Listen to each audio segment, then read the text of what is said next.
Well, hello there, my horror friends. This is AJ Horror Reviewer here to give you a new movie review. And starting off the 2024 new year with a pretty dark movie. um, I'm gonna jump into it. This movie is The Lodge from 2019. It's hour 48, so it's a bit longer, but it got a 75% Rotten Tomato. The fans gave it 51%.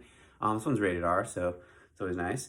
Let me just jump into the directors and writers. This was co-directed and written by Veronica Franz, who did Goodnight Mommy and The Field Guide to Evil. She did the directing and screenwriting on that one. And it is also directed and written by Severin Fiala, who actually did the same two movies with Veronica Franz. So pretty easy. And then the other writer in this one, Sergio Caschi, who did The Caller, which I haven't seen. But let me jump through the cast here.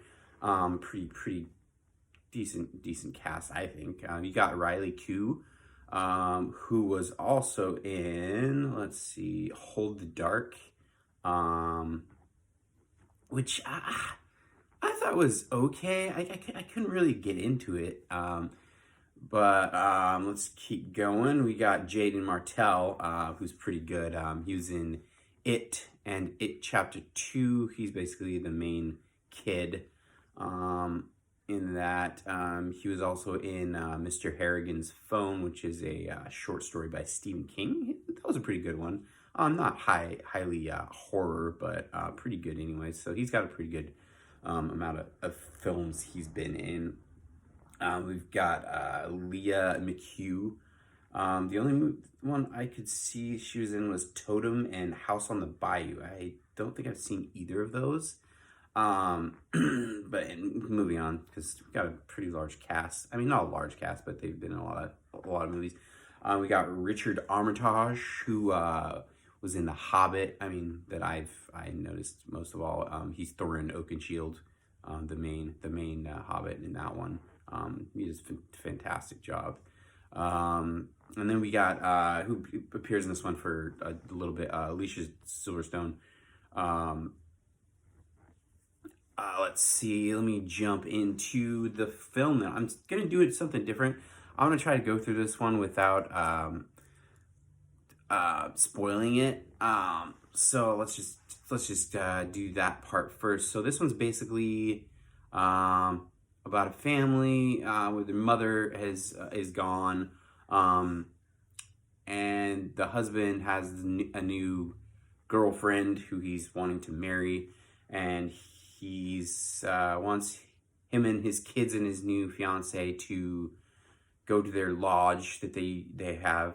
They obviously are a pretty well-to-do family. That lodge is just massive. The kids hate the new girlfriend or whatever, fiance, and so they go anyways. And the dad's like, "Come on, I really want this to work out because she's gonna be with us for a long time."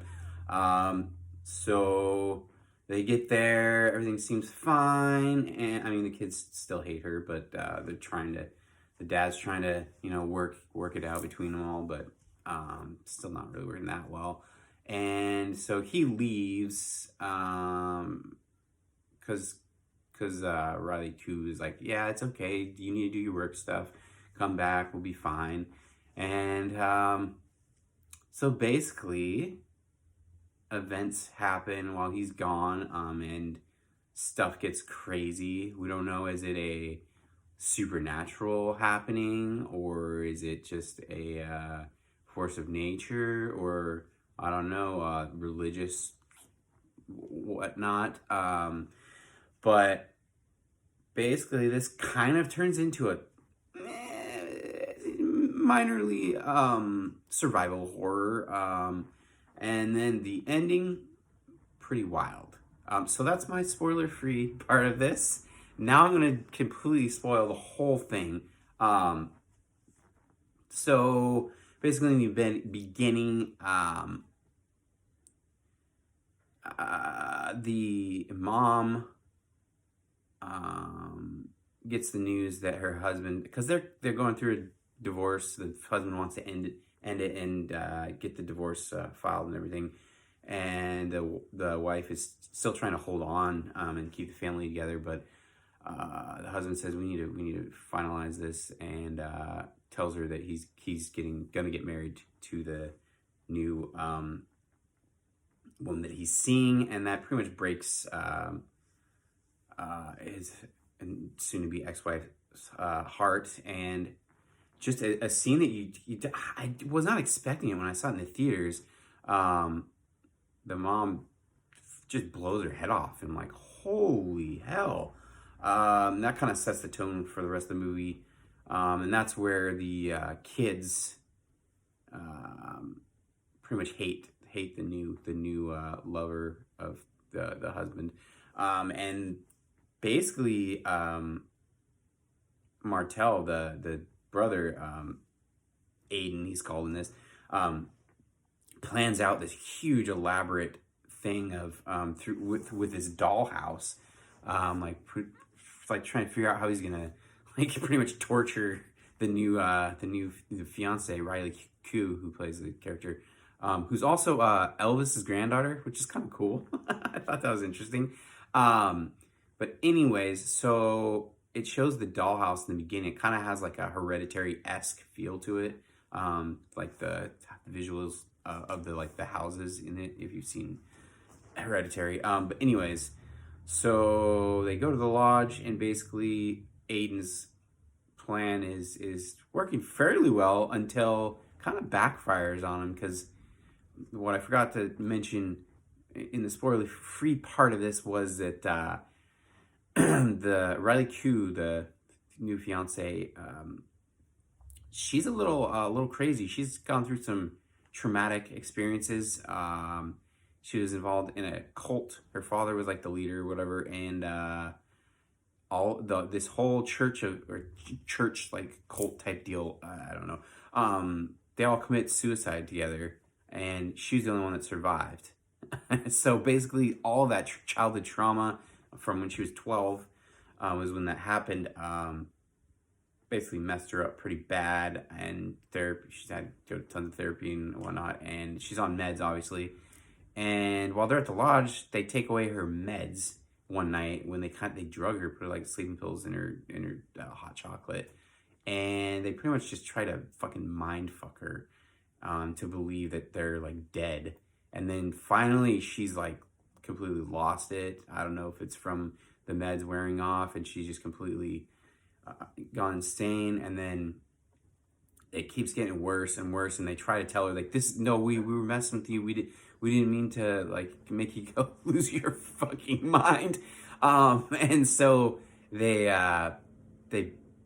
basically are hiding it upstairs, and Riley Koo has a gun, which earlier the husband showed her.